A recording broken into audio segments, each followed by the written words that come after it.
Shalom, salam, damai sejahtera dalam kasih Tuhan. Bagaimana kabar Ibu, Bapak, Saudara pada hari ini? Apakah baik, sehat? Atau mungkin ada yang kurang sehat atau sakit? Apapun keadaan Ibu, Bapak, dan Saudara, saya berharap kepada Allah, saya berdoa supaya Tuhan memberkati ibu, bapak, dan saudara-saudara. Saudaraku yang terkasih di dalam Tuhan, hari ini saya Pendeta Lukas Eko Sukoco dari Padepokan Diakonia Mitra Kinasih GKJ Purworejo akan menghayati bersama satu tema, yaitu sikap optimis dalam kehidupan. Optimis. Saudara, lawan dari optimis adalah pesimis. Optimis adalah sikap yang diambil oleh orang atau seseorang atau banyak orang boleh juga yang melihat dari sisi yang baik, yang positif. Jadi kalau dia dagang 90% rugi bisa, tapi peluangnya 10%, maka orang yang optimis akan ambil itu peluang 10%. Dan dia meyakini akan berhasil. Itu optimis. Sementara kalau ada orang yang dagang peluangnya itu 10%, tapi gagal 90%. Kalau yang optimis, meskipun peluangnya 10%, diambil. Tapi bagi orang yang pesimis, meskipun peluangnya itu 90% berhasil, 10% itu gagal, maka dia akan lihat yang gagal, dia lihat yang 10%, dan dia mulai mengambil sikap, iya kalau nanti masuk yang 90% yang berhasil, kalau ikut yang 10%. Itu pesimis. Hari ini kita akan membahas dua hal ini, tapi khusus yang kita dalami adalah optimis. Mari kita hayati sabda Tuhan tentang tema ini. Optimis. Kita siapkan. Saudaraku yang terkasih di dalam Tuhan, mari kita membuka dan membaca kitab Mazmur pasal 3. Ayat 1 sampai dengan ayat yang ke-6. Mazmur pasal 3. Ayat 1 sampai dengan yang ke-6. Yang demikian sabda Tuhan. Mazmur Daud ketika ia lari dari Absalom anaknya. Ya Tuhan, betapa banyak lawanku. Banyak orang bangkit menyerang aku. Banyak orang berkata tentang aku, baginya tidak ada pertolongan daripada Allah. Tetapi Engkau, Tuhan, adalah perisaiku yang melindungi aku. Engkaulah kemuliaanku dan yang mengangkat kepalaku. Dengan nyaring aku berseru kepada Tuhan, dan Ia menjawab aku dari gunungnya yang kudus. Aku membaringkan diri lalu tidur. Aku bangun sebab Tuhan menopang aku. Demikian firman Tuhan, saudara yang berbahagia. Barang siapa mendengarkan firman Tuhan dan yang memelihara dalam kehidupan setiap hari. Mazmur 3 ayat 1 sampai dengan 6.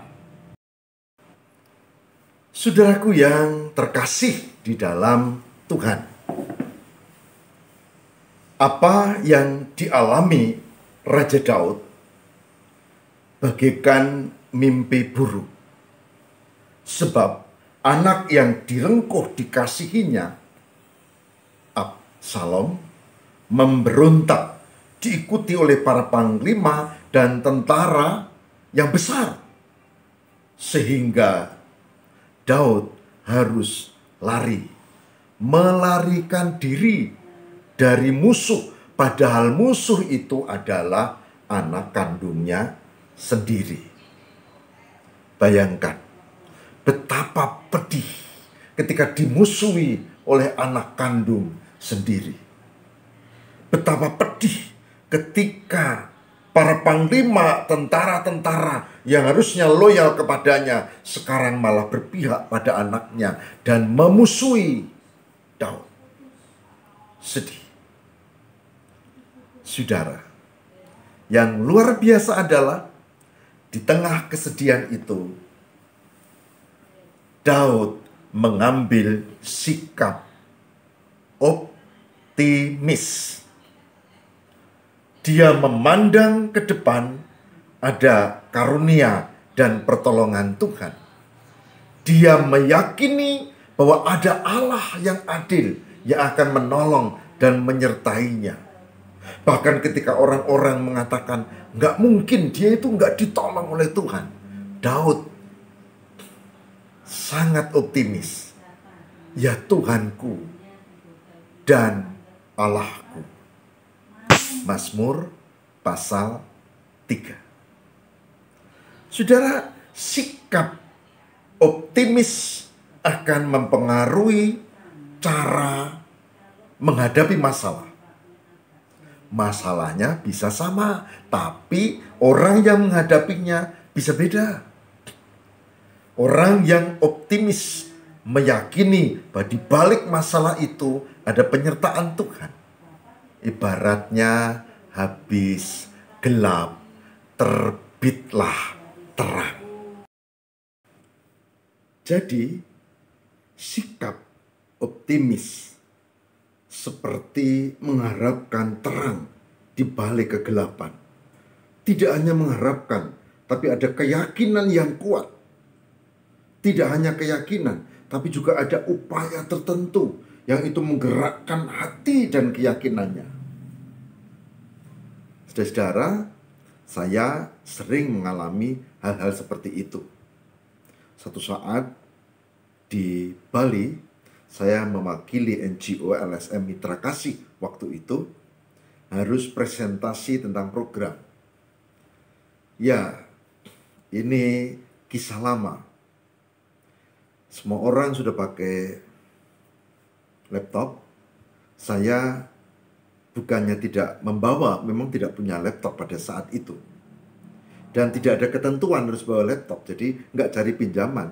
Saya datang saja di hotel mewah itu, lalu ada bosnya CBS, Church World Service, yang dari luar, juga dari Jakarta, juga dari kantor Indonesia, dan mereka berkumpul, lalu presentasi harus dibuat.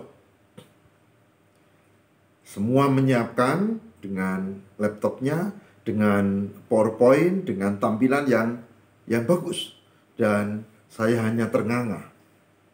Saya bisa bikin seperti itu, tapi tidak punya alatnya. Mereka bekerja sendiri. Kalau saya mau pinjam, saya harus nunggu. Harus nunggu mereka selesai bikin sendiri, baru boleh saya pinjam laptopnya, bukan? Saudara, saya memutuskan, meskipun yang lain pakai PowerPoint dan pakai LCD dan tentu bagus. Saya putuskan untuk membeli 3 spidol, merah, biru, dan hitam. Lalu ada kertas yang kami cari, kertas untuk presentasi, dan rupanya di hotel itu ada. Bahkan ada papannya juga, saya siapkan. Seluruh program saya buat sedemikian rupa sesuai saya bisa. Yang lain pada tersenyum. Bahkan ada teman dari CBS yang mendekati, Pak Lukas tidak membawa laptop? Tidak. Dan saya asik, mau pinjam kami? Tidak. Ini sudah hampir separuh. Kalau pinjam saya harus bikin lagi. Waktunya nggak nyanda, nggak cukup. Saya bikin terus. Saudara, selesai makan malam, presentasi disiapkan. Dan entah kenapa, waktu itu, ketika siap presentasi, LCD-nya itu nggak kompatibel dengan laptop yang dipakai. Singkatnya agak lama gitu, nggak mau terus gitu. Lalu bos yang dari luar itu memberi kode, siapa yang siap? Maksudnya, siapa yang siap dengan laptop lain yang bisa kompatibel. Tapi saya angkat tangan, saya siap. Dia, oke, silakan. Dan saya maju dengan bawa kertas dan presentasi itu. Dia tampak terkejut sejenak, tapi dia diam lalu saya presentasi dengan kertas. Saudara, ternyata yang rusak bukan kompatibel dengan laptop, tapi memang LCD-nya yang rewel. Jadi malam itu mereka harus presentasi, tapi tidak ada LCD. Harus cerita, waktu yang terbatas, saya sendiri yang cerita dengan lembaran. Saudara, dan dari semua yang presentasi, puji Tuhan, mitra kasih yang dipilih pertama dianggap layak untuk kerjasama. Peluangnya kecil, tidak pakai laptop, hanya tulis tangan. Tapi ada yang memungkinkan untuk saya maju.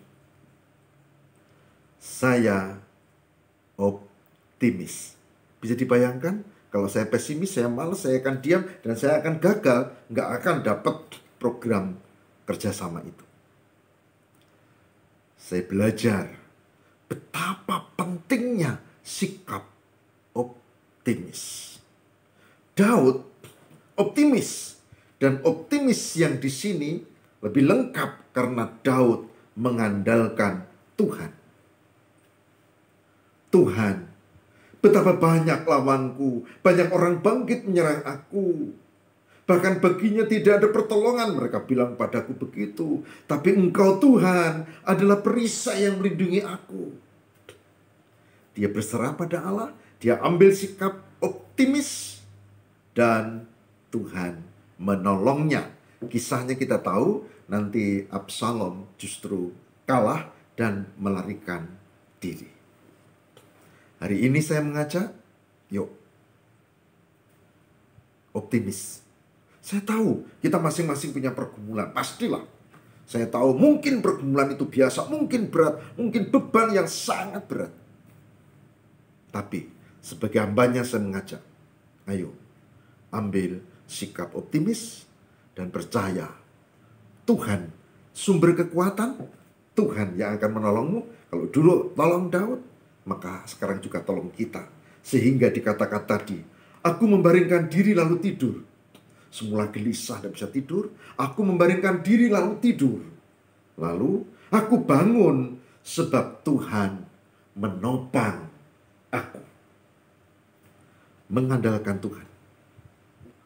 Optimis. Mari kita bersama mohon penyertaan Tuhan di dalam doa. Tuhan yang Maha Kasih dan Setia, ajari kami punya iman dan melahirkan sikap optimis mengandalkan Tuhan selain kami berupaya, tapi janganlah kami hanya berupaya tapi tanpa Tuhan, tanpa semangat. Optimis adalah kunci dan penyertaan-Mu adalah landasannya. Kami mohon berkati yang mengikuti program ini dengan pergumulan, kesulitan, persoalan apapun yang dihadapi. Ajari kami mengandalkan Tuhan dan bersikap optimis. Tolonglah ya Tuhan. Demi Kristus pengantara kami. Amin.